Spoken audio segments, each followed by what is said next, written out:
Hey everybody, what's happening? Got some big news today to drop on everybody. Ford this morning confirmed that for 2021, the Mach 1 is back. There's been a lot of speculation on the internet, some renderings out there, a lot of people talking about what specialty Mustang Ford would come out with next with the GT350 going away. And Mach 1 indeed is going to be the car. All right, so everybody's real excited about the brand new Mach 1 coming out. How much power? Is it going to have a shaker? But before we get too deep into this, let's take a look back at the first Mach 1, the 69 Mach 1. I got some cool old footage, so let's take a look.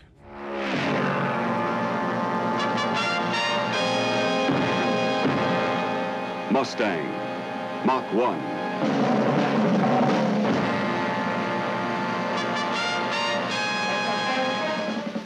Mach 1, special sports performance, sports roof Mustang.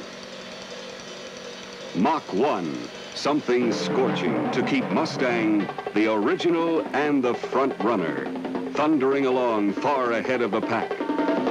So a little bit about the Mach 1. Mach 1 debuted late in 1968 on the 69 Mustang. On the sport roof model, which people just absolutely love. One of them, in my opinion, probably the best looking Mustang to date. 69 Mustang, quad headlights, fastback roof line, just an absolute perfect car. Got an example here in 1/18 scale. One of my favorites, 69 Mustang Mach 1. This one's got the Cobra Jet 428 under the hood, which of course, popular engine, and it does have the shaker. So that's a big question that people are going to want to know. Is the 2021 Mustang going to have the shaker? I put up a Facebook post this morning and so many people are making comments that, oh, if it doesn't have the shaker, I don't want it. Well, Ford knows how important the shaker is. It was hugely popular on the 69 Mustang, not just, of course, and the 70, not just, of course, the Mach 1, but on the Boss 302 and some other engines, 428 Cobra Jet cars as well. And then we moved to the 71 through 73 style Mach 1, which had its own styling cues, urethane painted bumpers, lots of different engine options from, I think, 302s all the way up to 429s. And then, of course, as you know, Mach 1 went away with the Mustang 2 at some point, I think 1978. And it came back in 03 with the 03-04 package. So I got a little example of that right here. This one in competition orange, really nice 1/18 model. So new edge car, you know, Ford took the new edge body style and they made a Mach 1. It's got the stripe package, which I think was really nicely, tastefully done. I love black spoilers on painted cars. 305 horsepower dual overhead cam engine, which is what this car came with. And some of the styling cues that were throwback that you're not really going to see on this model are the way the seats were pleated, the font on the gauges, the Magnum 500 wheels, and the performance of the 03-04 Mach 1 was really good too. They ran pretty well into the low 13s if you could row the stick shift and get the thing out of the hole. So really great performing cars. Now we move to 2021. What is Ford going to do with this car? So the big question that I'm sure everybody out there wants answered is the content, the features. What is this car going to have? How's it going to be set apart from a Bullet?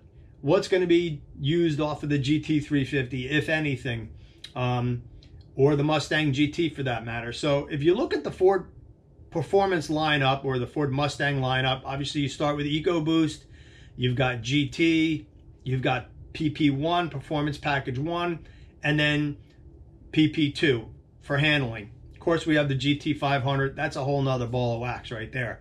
Right out of the gate, Dave Parasak, who's the director of icons at Ford and a passionate Mustang guy, big time into Mustang performance. Dave says that this is going to be the best performing 5-liter Mustang ever, pretty much. So maybe not quite to GT350 standards on a road course, or maybe even acceleration for that matter.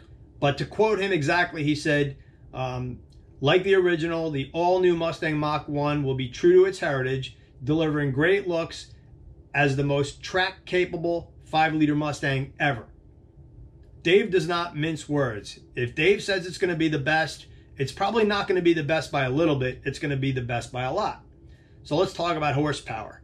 That's what everybody wants, power.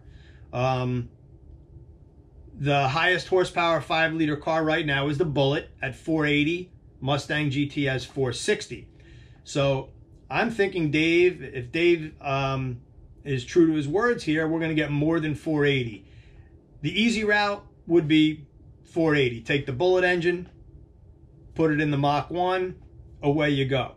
I'm hoping that they go a little bit beyond that to give it that little extra push, and then that makes the Mach 1 owners maybe a little more proud. You want more than the last guy had. You got to have a reason to make, the purchase, to lay out the money for a newer model. So they have to make some changes. I don't know where they'll find the power, but in looking, maybe, the Bullet engine has the GT350 intake, so maybe they take some other parts off of that. Maybe they get the Coyote gets a little better cylinder head, or maybe it gets a ported head like the Boss did.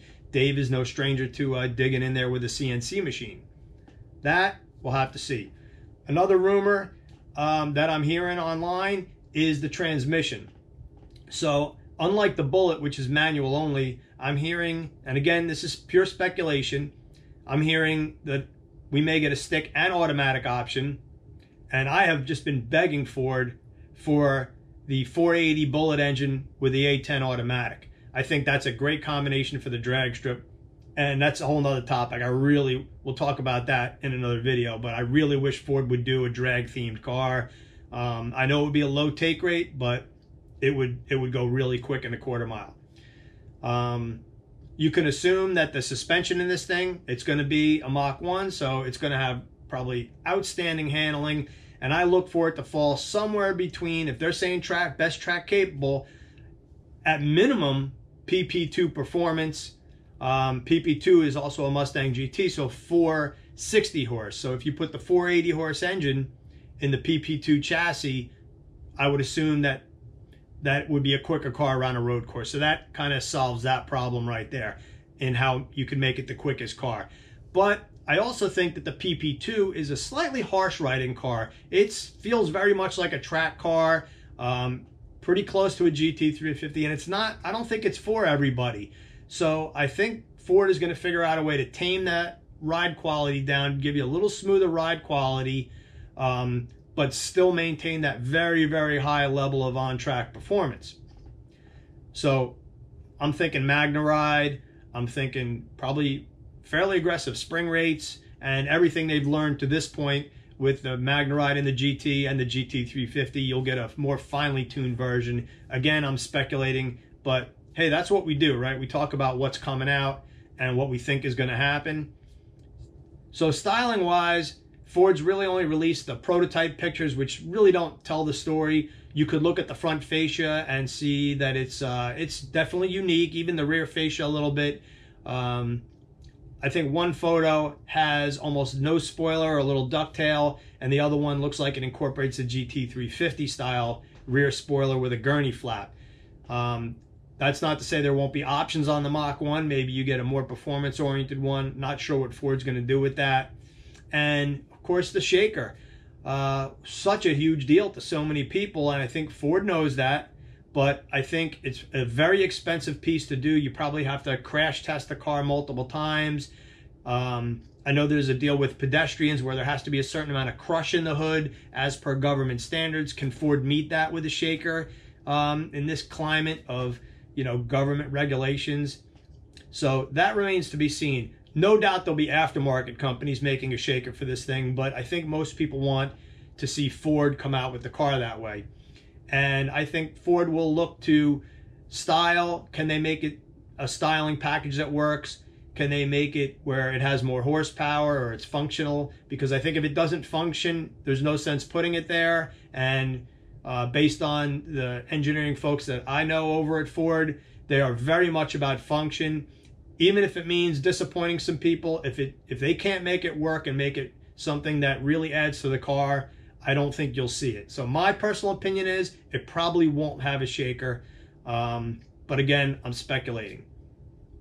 Wheels and tires, We see the wheel already. It's a prototype. They may change it, but so far I think that's a fantastic looking rim.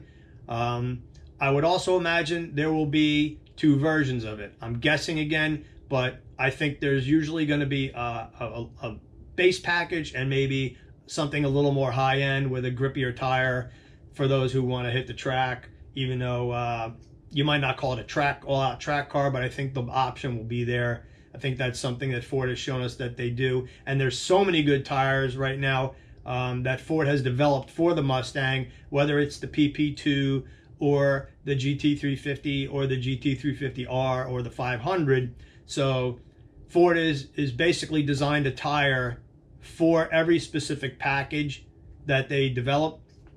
So I don't see that being a problem. I think you'll see a specific tire for the Mach 1 as well.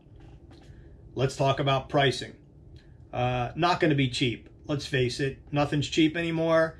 This is going to be a highly contented car. Probably pricing will fall where the Bullet does. So probably in the $50,000 range. I know that's up there. And we all know that the dealers are going to mark these things up, which just kills me. I hate it. Just like everybody else.